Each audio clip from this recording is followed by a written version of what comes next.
तहरीक इंसाफ के चेयरमैन इमरान खान पहुंचे हैं लाहौर एयरपोर्ट। पीटीआई के चेयरमैन इमरान खान लाहौर पहुंचे हैं और वो अभी मीडिया से भी गुफ्तगू करेंगे। इस मौके पर उनकी पार्टी के दीगर रहनुमा भी उनके हमरा मौजूद हैं। वलीद इकबाल और नईम उल हक भी उनके हमरा मौजूद हैं।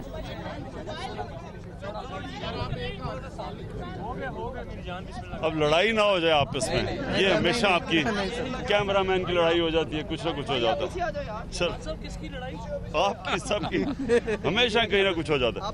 अच्छा जी, बिस्मिल्लाह रहमान रहीम। पीपल्स पार्टी के दौर में जो अमेरिका के फौजियों को और जो दीगर अफराद को वीज़े जारी किए गए थे, नया स्कैंडल सामने आ रहा है, क्या कहते हैं? बिस्मिल्लाह रहमान रहीम। सबसे पहले तो सारी कौम इंतज़ार कर रही है पनामा केस का फ़ैसला, और मेरा ये ईमान है कि पाकिस्तान, जो हम नया पाकिस्तान की ख्वाब देख रहे हैं ना, ये जो केस होगा, जो भी फ़ैसला होगा, इसके बाद एक नया दौर शुरू होगा इस मुल्क में इंशाअल्लाह। और वो दौर ये इसलिए शुरू होगा कि कभी भी पाकिस्तान की तारीख़ में एक ताकतवर आदमी का हमारे इंसाफ के निज़ाम ने कभी एहतसाब नहीं किया। कभी इस तरह की तलाशी किसी ताकतवर आदमी की नहीं ली गई पाकिस्तान के अंदर। जो भी केस का फ़ैसला है वो तो जजेस मेरे ख्याल में डिसाइड कर बैठे हैं, लेकिन, और हमें नहीं पता, लेकिन जिस तरह की चीज़ें सामने आई हैं अदालत के अंदर, मेरे ख्याल में इसकी वजह से आप देखेंगे कि पाकिस्तान के इदारे एक्सपोज हो गए हैं और पाकिस्तान के इदारों के ऊपर कोई ना कोई कमेंट आएगा। आ ही गया सुप्रीम कोर्ट में कि इस मुल्क के इदारे नहीं काम कर रहे, इसलिए सुप्रीम कोर्ट ने ये सुना है केस। अगर इदारे काम कर रहे होते तो सुप्रीम कोर्ट में केस ना जाता। और दूसरी चीज़ कि जो चीज़ें शरीफ ख़ानदान की वहाँ आ गई हैं, सबसे बड़ी चीज़ कतरी ख़त 1 और कतरी ख़त 2, ये सिर्फ इसलिए आए हैं कि इन्होंने समझा था, एक दफ़ा इनका हेलीकॉप्टर केस था, वहाँ भी कतरी ख़त ने बचा लिया था इनको, तो इनका ख्याल था कि ये कतरी ख़त फिर बचा लेगा। लेकिन जो वो सुप्रीम कोर्ट में आया है, इससे असल लोगों के सामने सारे पाकिस्तान, मैं कहता हूँ चाहे पढ़ा लिखा हो चाहे जो भी हो, सबको पता चल गया है कि ये कतरी ख़त सिर्फ आया था मनी लॉन्ड्रिंग को छुपाने के लिए। और असल जो हकीकत है, ये मनी ट्रेल किधर थी, वो इसहाक डार ने जो एक मजिस्ट्रेट के सामने एफिडेविट, तफसीली एफिडेविट दिया था, जिसमें सारे बैंक अकाउंट्स वगैरह दिए हुए थे। तो ये चीज़ें सामने आ गई। और एक और चीज़ जो सामने आई कि 25 साल से उन्होंने कहा हमारा बिजनेस पार्टनर है ये कतरी। अगर ये बिजनेस पार्टनर इन्होंने खुद ही तस्लीम कर लिया है, तो 200 अरब रुपए का कॉन्ट्रैक्ट दिया गया है पोर्ट कासिम का, बिडिंग नहीं करवाई, डायरेक्ट कॉन्ट्रैक्ट दिया गया है। ये ही इतना बड़ा करप्शन का इशू आ गया है कि जैसे ही ये जो भी फैसला होता है अदालत में, उसके बाद हम अदालत में इसके ऊपर जाएंगे कि अपने बिजनेस पार्टनर को 200 अरब रुपए का कॉन्ट्रैक्ट दे दिया बिडिंग के बगैर। यही करप्शन है। और एक और चीज़ जो सामने आई है, ये जो कॉन्फ्लिक्ट ऑफ इंटरेस्ट की मैं बात कर रहा हूँ, ये कॉन्फ्लिक्ट ऑफ इंटरेस्ट है। ये पख्तूनख्वा के अंदर हमने कानून बनाया हुआ है। पख्तूनख्वा में तो जेल में जा सकते हैं सिर्फ इस इशू के ऊपर कि अगर आपने जो कॉन्फ्लिक्ट ऑफ इंटरेस्ट हो गया, अपने आप को कॉन्ट्रैक्ट दे दिया है 200 अरब रुपए का। एक और चीज़ जो सामने आ रही है, स्टेट बैंक ने पता नहीं कैसे इजाज़त दे दी, और मेरे ख्याल में स्टेट बैंक का जो गवर्नर है वो भी मुलव्वस है इसमें, कि सईद अहमद, जिनका इसहाक डार नाम लिखते हैं कि मनी लॉन्ड्रिंग करते थे नवाज शरीफ के लिए, उसको बना दिया है नेशनल बैंक का हेड, नेशनल बैंक का प्रेसिडेंट बना दिया। उसी नेशनल बैंक से करोड़ों रुपए का हमजा शरीफ की कोई रमज़ान मिल है या जो भी शुगर मिल है, उसने कर्जे लिए हुए हैं, और शहबाज शरीफ के दामाद ने कर्जे लिए हुए हैं उसी नेशनल बैंक से, जिधर अपना आदमी मनी लॉन्ड्रिंग को ऊपर बैठा दिया। ये सारी करप्शन नहीं तो और क्या है? कौन दुनिया में कहीं भी ये चीज़ों में सीधे इंसान जेल में जाता है? ये एक पूरा माफिया बना हुआ है, इक़्तिदार में आता है पैसे बनाने के लिए, सारे इदारे तबाह कर देता है, कोई पकड़ नहीं सकता।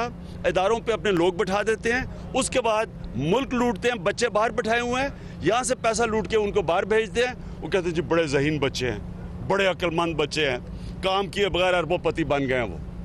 ये है स्कैम, मनी लॉन्ड्रिंग। पाकिस्तान में हर साल स्टेट डिपार्टमेंट की रिपोर्ट के मुताबिक 10 अरब डॉलर की मनी लॉन्ड्रिंग है।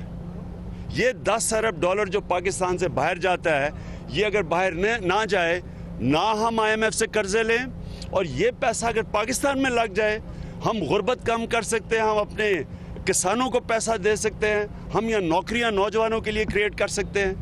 ये पैसा इंफ्रास्ट्रक्चर बना सकता है पाकिस्तान का। वो पैसा यहाँ से बाहर जाता है, हमें कर्जों के अंदर डूब रहे मुल्क को कर्जे लेते हैं, यहाँ से मनी लॉन्ड्रिंग करके पैसा बाहर चला जाता है, कौम मकरूज हो जाती है। और ये भी, इनके बच्चों के बच्चे भी अरबोपति बन गए। पनामा का फैसला कब तक आ रहा है? आपको कब तक मुतवक्के है? पनामा का फैसला कब तक मुतवक्के है? इंशाल्लाह अगले हफ्ते आ रहा है, लेकिन अब मैं ये कह नहीं सकता कब आ रहा है, क्योंकि हम तो बड़ी देर से इंतजार कर रहे हैं इस फैसले की। पार्टी के दौर में जी कानूनी वीजे जो जारी किए गए, एक नया स्कैंडल सामने आया है जो हुसैन हक्कानी के थ्रू ये और इस हवाले से हुसैन हक्कानी भी इसी मामले में लिंक है। ये जो वीज़ा स्कैंडल आ रहा है, जो कि गिलानी के दौर में विदाउट एनी क्लियरेंस वीज़े दिए गए थे, ये स्टेट सिक्योरिटी थ्रेट से ही सारा का सारा कुछ। हुसैन हक्कानी ने वही चीज़ कंफर्म की है जो हम सबको पहले ही पता थी। इस मुल्क के अंदर बदकिस्मती हमारे हुक्मरान, इनके पैसे बाहर, इनकी जायदादें बाहर, इनकी बिजनेसेस बाहर, इनका इंटरेस्ट पाकिस्तान में सिर्फ इतना होता है कि यहाँ से पैसा बना के बाहर ले जाओ। अब हुसैन हक्कानी ने भी वही बात की है, मेमो गेट में भी वही बात हुई थी, और ये जो डॉन लीक्स थी वो भी एक ही चीज़ कह रही हैं। ये यहाँ से खुफिया मैसेजेस देते हैं बाहर के अमेरिका को, हिंदुस्तान को, कि देखिए हम तो आपके साथ हैं, लेकिन पाकिस्तानी फ़ौज हमारे कंट्रोल में नहीं है। ये है असल बात, ये है मुल्क से गद्दारी कि आप अपनी फ़ौज को बुरा भला कहते हैं खुफिया तौर पे, मैसेजेस भिजवाते हैं वहाँ, और पब्लिकली ये कहते हैं कि जनाब हम और फ़ौज एक पेज पे है। ये है मुल्क से गद्दारी। अगर आपको फ़ौज से मसले मसाइल हैं, खुल के बात करें। तैयब अर्दोगान जब उसको 2003 गालिबन 2003 में जब उसको फ़ौज से मसले हुए, वो अवाम के पास गया, वो अमेरिका को नहीं कहा कि मुझे फ़ौज से बचाओ, वो अवाम के पास गया, उसने मैंडेट लेके आया और फिर और मजबूत हो गया और उसने मसला हल किया अपना फ़ौज से। ये कोई तरीका नहीं है कि आप अपनी फ़ौज को बदनाम करने लगे हुए हैं। और ये तीनों इश्यूज़, हक्कानी का भी, वो भी मेमो गेट का भी, और डॉन लीक्स का एक ही इशू है। फौजी अदालतें तैयारियां कर रहे हैं जी, इलेक्शन 2018 की क्या तैयारियां कर रहे हैं? वज़ीर आज़म ने भी ऐलान किया है कि वो पुलिस की जानिब से लाहौर में। देखें जी, अब मैं पुलिस की सिर्फ बात करना चाहता हूँ, क्योंकि हर पाकिस्तानी, हर शहरी, और ख़ास तौर पे जो गरीब तबका है, उसका वास्ता पड़ता है पुलिस से। देहातों में चले जाएं, वहाँ सियासती पुलिस के ऊपर होती है। हाफिजाबाद में इलेक्शन हुआ, बाई इलेक्शन हुआ, वहाँ SP पुलिस शहबाज शरीफ के लिए वोट्स मांग रहा था, जलसे कर रहा था। जो पंजाब पुलिस को इन्होंने तबाह किया है, ये प्लान से किया है। अब नासिर दुरानी 3 साल IG रह के आए हैं पख्तूनख्वा में। आज आप पख्तूनख्वा में चले जाएं, आइडियल पुलिस फोर्स है, सारे पाकिस्तान में मिसाल बन गई है। यही नासिर दुरानी ने वहाँ एक ऐसी पुलिस फोर्स बना दी है जो सारा पाकिस्तान फ़ख्र कर सकता है और मिसाल बन गई है पाकिस्तान के लिए। लेकिन वो नासिर दुरानी यहाँ क्यों नहीं कामयाब हुआ? 20 साल यहाँ पंजाब में वो सर्व करते रहे, क्यों नहीं कामयाब हुए? क्योंकि ये कामयाब होने देंगे नहीं।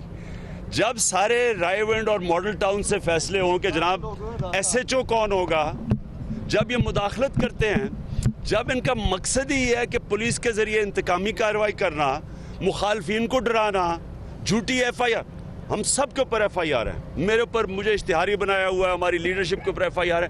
क्यों है? क्यों पख्तूनख्वा में किसी मुखालिफ के ऊपर FIR नहीं है? क्योंकि वहाँ के एक मिनट वहाँ की पुलिस डीपोलिटिसाइज्ड है, गैर जानिबदार है, इसलिए कामयाब है, क्राइम नीचे आ गई है।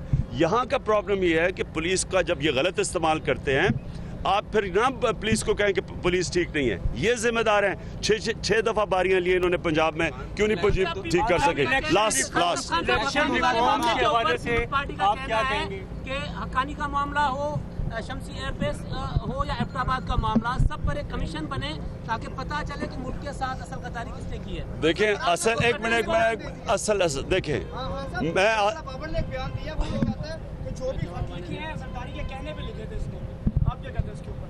कहते सारे मामला तय थे सरदारी के हुक्म के ऊपर। कौन कहता है? वो कैसे कह सकता है? वो तो स्पोक्स पर्सन है।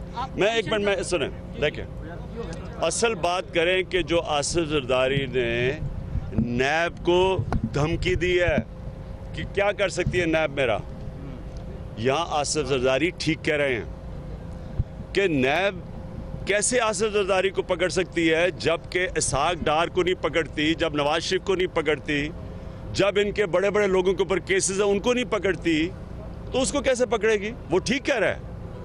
देखिए जब आप पहले ये तो सोचें कि क्या नैब गैर जानिबदार है, जब वो एक नवाज शरीफ का टूल है जो इस्तेमाल किया जा रहा है, जो किसी के ऊपर दबाने के लिए, धमकाने के लिए, ब्लैकमेल करने के लिए, तो वो ठीक कह रहा है।